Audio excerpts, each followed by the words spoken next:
Bonjour, je m'appelle Bill Ryan. Je suis professeur en travail social à l'Université McGill. Pour moi, c'est une question d'intégrité et d'authenticité de faire le coming out.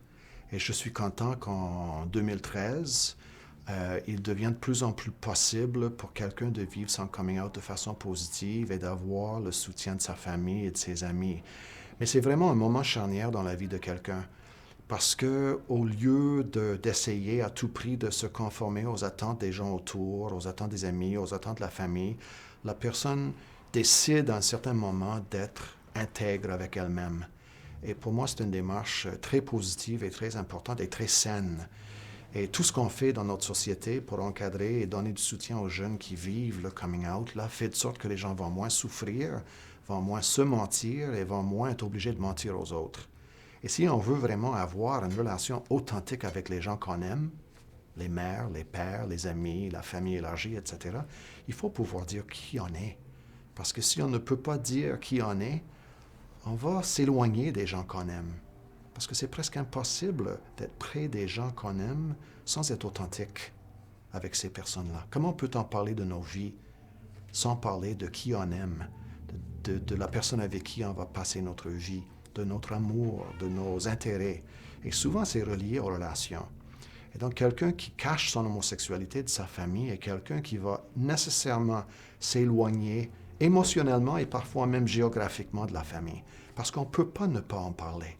Et quand on n'a pas la permission d'en parler, quand on se sent obligé de se cacher, on va s'éloigner. Il y a quand même souvent des périodes de crise C'est sûr. qui suivent le dévoilement de l'homosexualité d'un enfant. C'est sûr. Et moi, je travaille beaucoup avec les jeunes aussi. Et quand les jeunes parlent de leurs parents et les craintes reliées au dévoilement, à leur famille, je dis aux jeunes, ben, vous êtes au courant depuis des années de vos sentiments et de vos attirances et vous travaillez ça depuis parfois 2, 3, 4, 5 ans. Donnez quelque temps à vos parents parce qu'ils vont traverser à peu près les mêmes étapes que vous, sauf qu'ils n'ont pas été préparés. Donc pour eux, c'est souvent une surprise totale, parce que c'est pas vrai que les mères et les pères soupçonnent à 100% lorsque leur enfant est homosexuel. Et lorsque l'orientation sexuelle est dévoilée, souvent les parents sont très surpris. Et donc, cherchent de l'information, mais aussi essaient de digérer tout ça sans, sans se choquer et sans faire de sorte que les enfants portent l'odieux là-dedans. La toute première chose que je dis, c'est qu'il faut se donner du temps. Parce que comme l'enfant qui dévoile son homosexualité ou sa bisexualité, ça a pris du temps avant de dévoiler. L'enfant est allé chercher de l'information, l'enfant est allé chercher un soutien quelconque, quelque part, même si c'est sur l'Internet en cherchant l'information adéquate. Il faut aussi que les parents prennent le temps nécessaire. Je souligne souvent avec les parents le fait qu'un enfant qui fait son coming out à sa famille est un enfant qui recherche la proximité et qui veut garder les liens intacts qu'il ou elle a avec sa mère et son père. Et souvent, à ce moment-là de leur vie, les parents ne voient pas beaucoup de choses positives dans la démarche du coming out, mais il faut trouver ce qui est positif. Et pour moi, ce qui est positif, c'est que ces parents-là ont fait quelque chose de très correct. Si un enfant qui a 16, 17, 18, 19, 15 ans peut parler de son homosexualité à ses parents, c'est un signe que ces parents-là ont fait quelque chose de très correct par rapport à la confiance, puis de soutenir la capacité de l'enfant de parler des choses difficiles. Parce que c'est pas évident de faire ce coming out-là à la famille. C'est la chose que les jeunes craignent par-dessus toute autre chose. C'est la réaction de mon père et de ma mère. Est-ce que mon père va m'aimer? Est-ce que ma mère va continuer de m'aimer? Tu sais, c'est des questions sérieuses. C'est des préoccupations sérieuses pour un jeune. Est-ce que ma famille va continuer de m'aimer? Je pense que c'est très important qu'un parent se souvienne du fait qu'il y a un enfant dans la situation, un enfant qui a besoin d'un encadrement parental, un enfant qui a besoin de savoir que ses parents l'aiment toujours, que ses parents l'aimeront toujours, et que les parents gèrent leur réaction avec d'autres adultes, avec des amis de la famille, avec un professionnel ou une professionnelle pour ne pas justement décharger leurs craintes et leurs réactions, parfois négatives, devant l'enfant. Donc, tout ce qu'un adulte peut faire pour gérer sa réaction et pour chercher du soutien à l'extérieur de la maison, chez un ami, chez un professionnel, pour moi, c'est très positif et très important.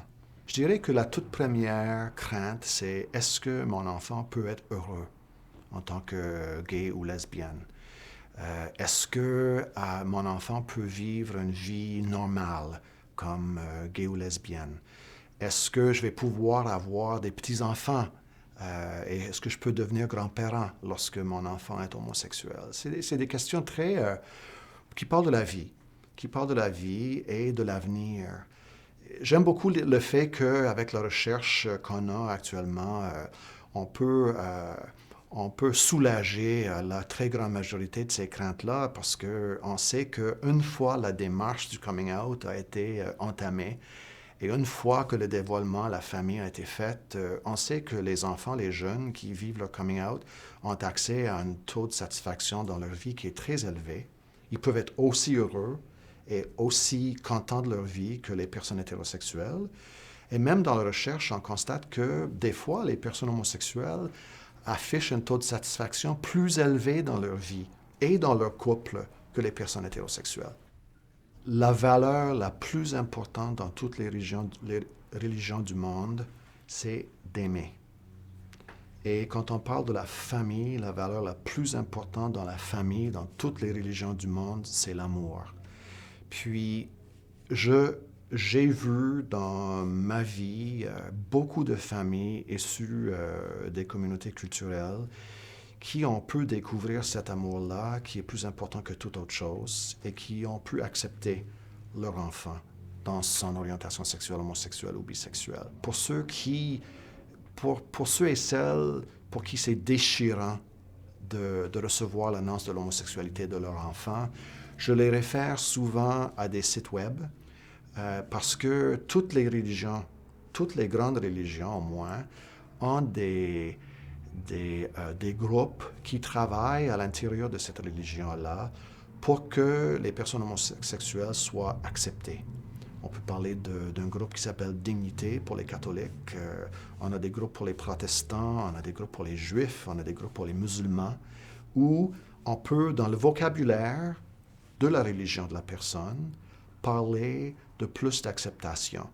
Ça vient soulager énormément les parents qui savent qu'ils peuvent se référer à cette information-là, qui respectent leurs valeurs religieuses, mais en même temps qui questionnent un peu les prises de position qui sont homophobes.